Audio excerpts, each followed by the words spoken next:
What's going on, guys? Austin here, and in this video, we are going to be taking a look at the extra points overreaction Monday on a Tuesday. Is it no big deal? Is it time to worry? Or should they sell the team? So we're going to get started where we always do with Thursday Night Football. That's not Thursday Night Football. That's Sunday Morning Football. Thursday Night Football was completely irrelevant to everything. So Sunday morning Germany football. The Bucks beat the Seahawks in Germany 21-16. Are the Bucks back to being NFC contenders? They've put together back-to-back wins. They had that stupid comeback against the Rams where the Rams just decided to stop playing defense for some reason. And then a win against the Seattle Seahawks where the Seahawks had to travel farther than any NFL team has ever traveled for a football game. You might be able to tell where I'm going with this, but I mean, the Seahawks' first half offense was just completely disheveled. They basically just lost 2 full days of practice and maybe 2.5, 3 days, and had to spend about 20 hours on a plane. So, are the Bucks back to being NFC contenders? No, I don't take much into this win or the win against the Rams. Honestly, the Rams are an awful football team, and they deserve to win that football game. That was just stupid.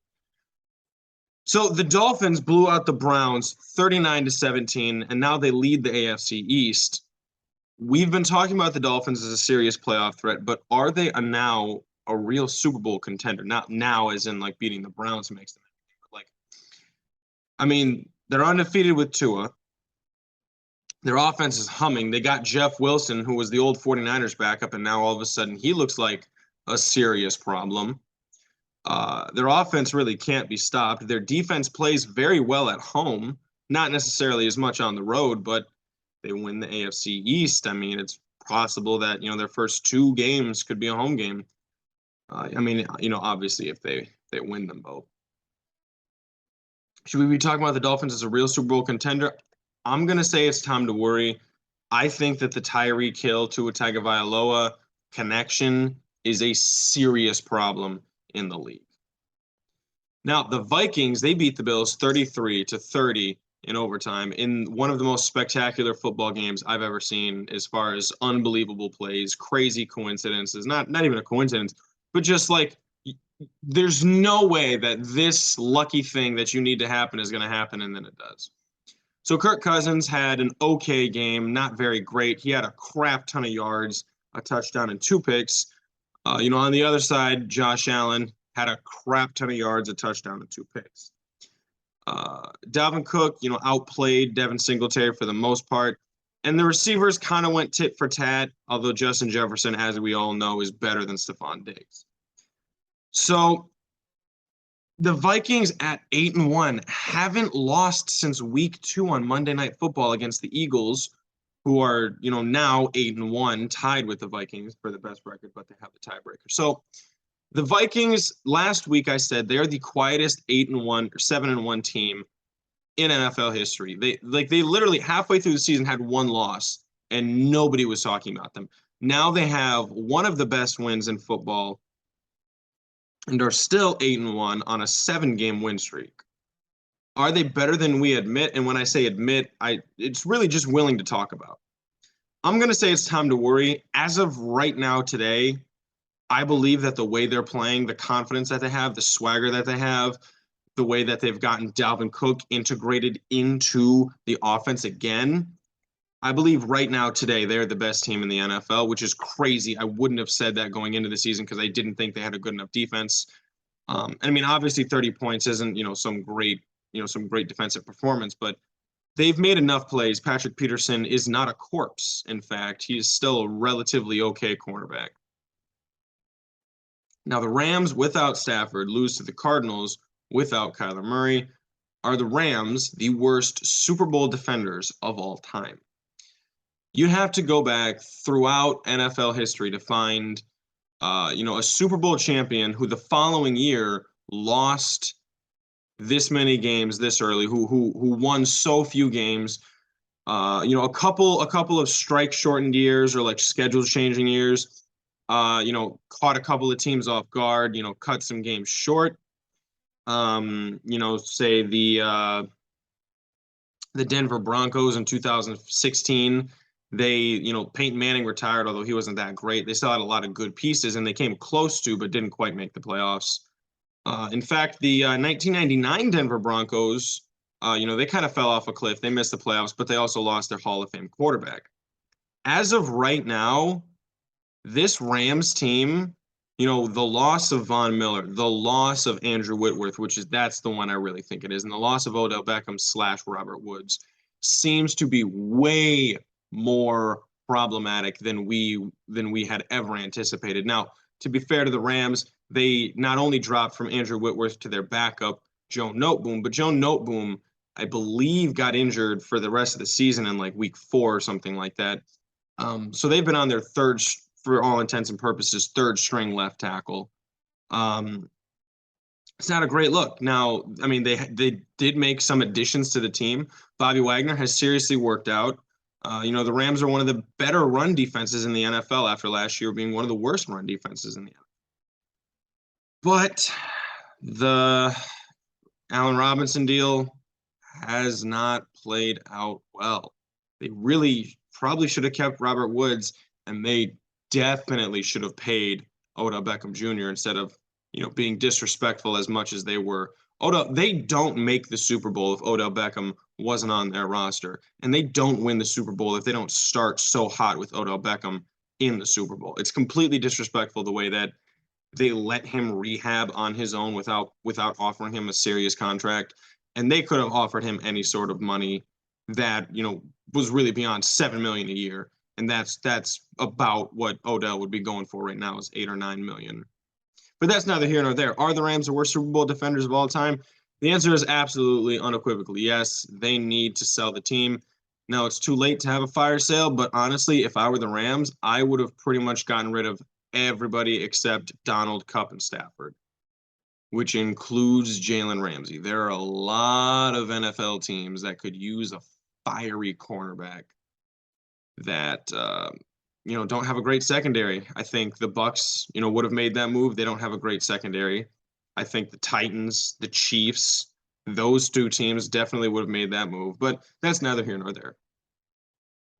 Are the 7-2 Chiefs the best team in the NFL? The Chiefs beat the Jags 27-17, and now they have, one of the hottest streaks in the NFL. The last couple wins, I mean, they haven't been against great teams. They beat up on the Titans, who, I'm not going to call the Titans frauds, but the Titans don't have a single great win on their roster, on their season. They haven't really played anybody good. And then they beat the Jags, which are a pretty much struggling team. Now, for the Chiefs, their offense is great against the bad teams, and it's okay against the good teams. That's what you'd expect with Patrick Mahomes and the amazing weapons that he has. On the other side, you got Trevor Lawrence basically just being as disappointing as a first overall pick quarterback can be outside of Jamarcus Russell. The Chiefs, I'm not ready to say they're the best team in football. I think they're up there, but I honestly don't think there's a lot of great NFL teams right now. I feel like, you talk about the Eagles, the Chiefs, the Vikings. Right now the Bills and the Ravens have a lot to work out. The 49ers should be up there. They just haven't put together a single good game, probably since they beat up on the Seahawks. Obviously other than the Rams, but the 49ers beating up on the Rams doesn't count. That's you're penciled that in. Now the Packers, they outscored the Cowboys 17-0 in the fourth quarter in overtime, and they won 31-28. Are the Packers back? Now, earlier, I'm pretty sure the Packers got a win, and, my question was, are the Packers back on track? And then they lost like 5 consecutive games, which was crazy. I still can't believe that happened, losing to the Jets, the Giants, the Commanders, the Bills, and the Lions. But Aaron Rodgers had a typical Aaron Rodgers game. Decent yards, nothing crazy. A lot of touchdowns, no picks. Aaron Jones is having the type of games that we'd expect him to have, 156 yards and a touchdown. Christian Watson really burst onto the scene. He had a Randy Moss type moment where he had 4 catches for 3 touchdowns and 100 yards. That's a crazy stat line right there. The defense still continues to underperform. And going into the season, I said the Packers would have the best defense in the NFL, and it's really made me angry that they've actually had one of just like the most average defenses in the NFL. Great pass defense, poor run defense, just average all the way around. But they forced Dak into 2 interceptions. They got a couple sacks. And they got the critical stops, late in the game when they mattered most. Are the Packers back? Are they back on track? Right now they're 3-6. They're tied for the same record as the Lions, and they're currently in 3rd place in the NFC North. I'm going to say yes for the simple fact that I think it's impossible to keep an Aaron Rodgers-led offense bad for a full season. A healthy Aaron Rodgers has never had a bad offense the whole season. And as long as they're having an average defense, Aaron Rodgers is going to figure it out. He finally got the kid, Christian Watson involved. That was one of the biggest criticisms, like, oh, he doesn't throw to the rookies. Like, well, yeah, I mean, he just did 4 times for 3 touchdowns. We'll see what they do moving forward, but basically around the midpoint of the season, the Packers are still alive to fight for a wild card spot. Now, the Steelers, they beat the Saints 20-10 in a matchup where they were favored by 2. I teased them down to 8.5. And the Saints still didn't cover. I bet the Saints. Now, the question I have here is Dennis Allen the worst coach ever? Going into the season, people were talking about, Dennis Allen being, a terrible coach. He started his seasons with the Raiders 4-12, 4-12, and then 0-4, before getting fired. So, just an absolutely horrendous coaching record of, what would that be? 8-26 with the Raiders. And now he's, what's he, like 3-6 or something like that? Kenny Pickett had an okay day, 250 total yards, the rushing touchdown. Najee Harris had 100 yards. Nothing really spectacular on the Steelers side. Even TJ Watt didn't manage to record a sack in his first game back. On the other side, Andy Dalton had a game that, you'd expect more from Jameis Winston. I guess Jameis Winston would have, 275 yards, 2 touchdowns, and 4 picks, but that's neither here nor there. Dennis Allen has a stacked roster, and the defense, he's the defensive mind. The defense is underperforming. The offense, while banged up, should be one of the better defenses in the NFL. All in all, he has a 2.239 coaching record, meaning he wins about 24% of the games that he coaches. That's just about 1 in every 4. And that coaching record, 239, is the 5th worst among every NFL coach that has coached as many games as Dennis Allen has. It is time to worry that they already made a mistake in their first year post Sean Payton, and I think that Frank Reich might be the guy that they should look back at. Now, Dennis Allen isn't a guy that I'd want to fire. I'd just move him back to the defensive coordinator spot, but after you hire and promote a guy, you can't really put him back to DC. I can't think of any situation where that's ever happened, even though that is easily the right move.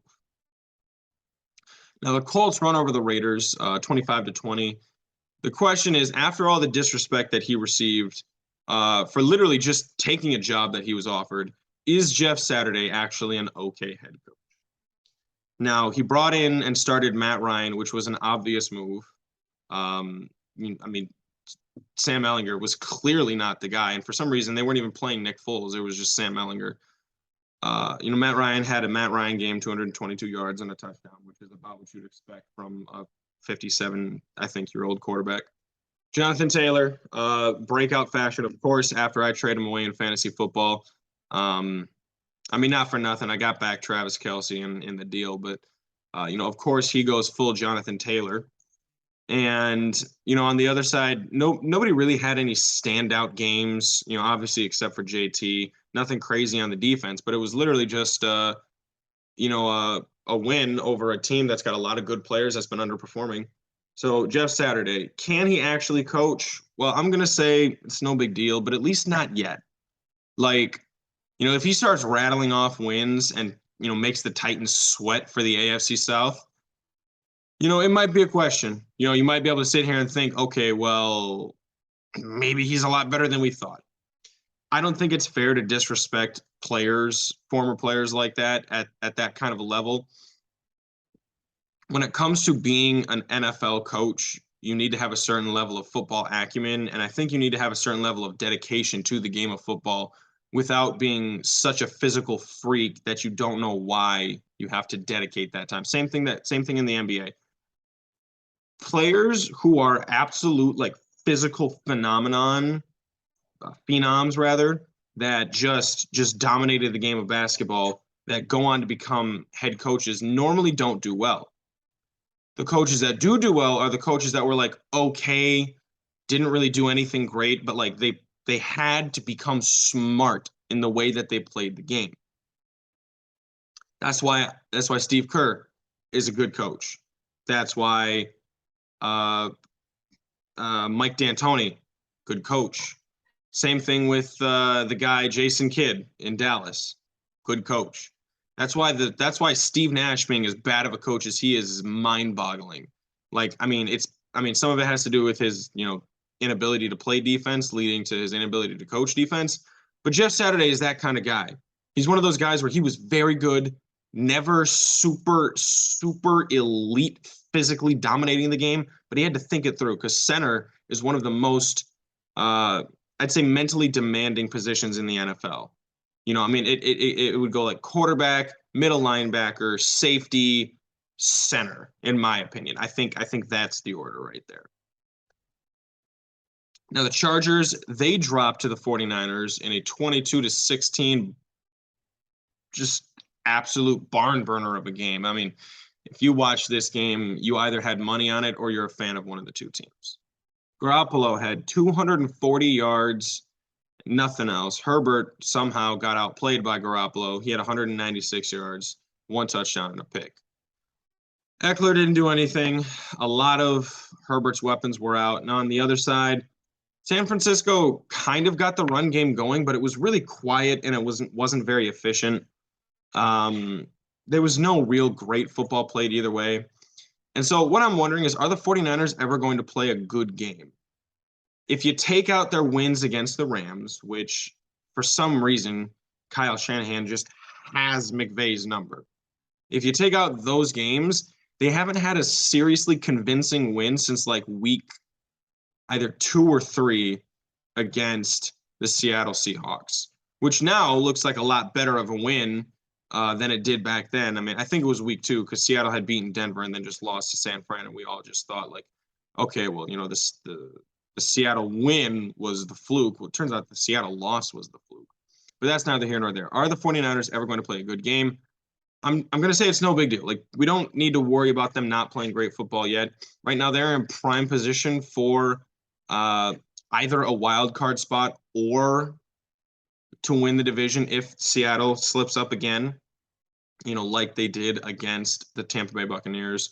I don't have a look at the standings right now, but I believe the 49ers are 6-4, haven't even had their bye yet, while Seattle is, I think,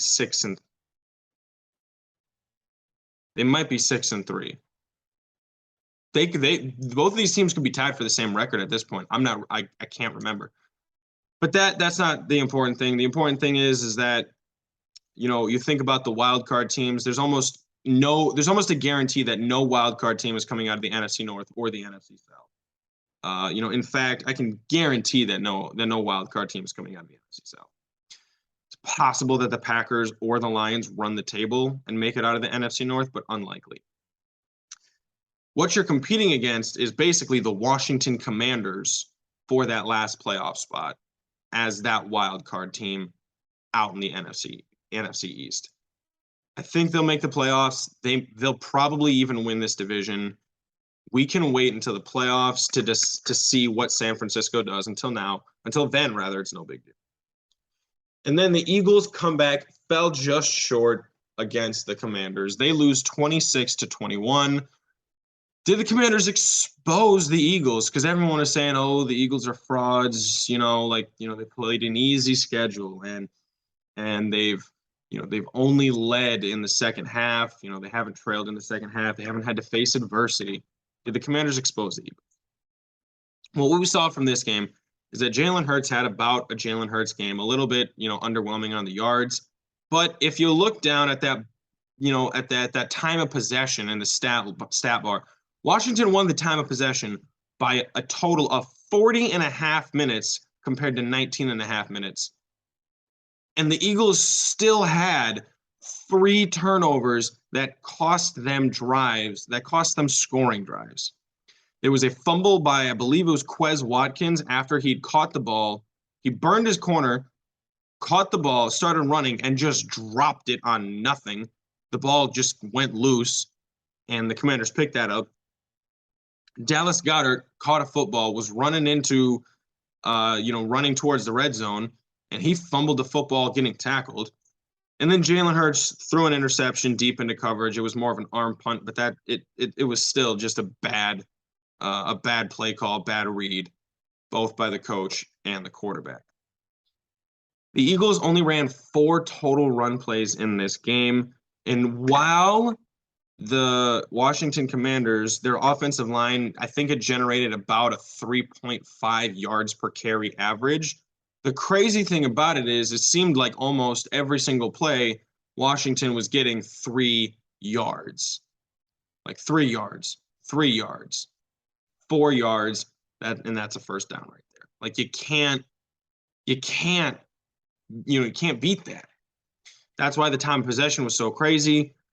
The Eagles had 3 turnovers. I don't think they're going to continue to lose so many turnovers. That was Jalen Hurts' first turnover since, I think it was like week 4. He hasn't turned the ball over in like 6 weeks.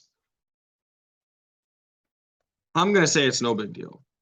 Now, I think the way that the Commanders basically kicked the Eagles' teeth in the first half, the Eagles came back to make it a 2-point game and still had the chance to take the lead several times.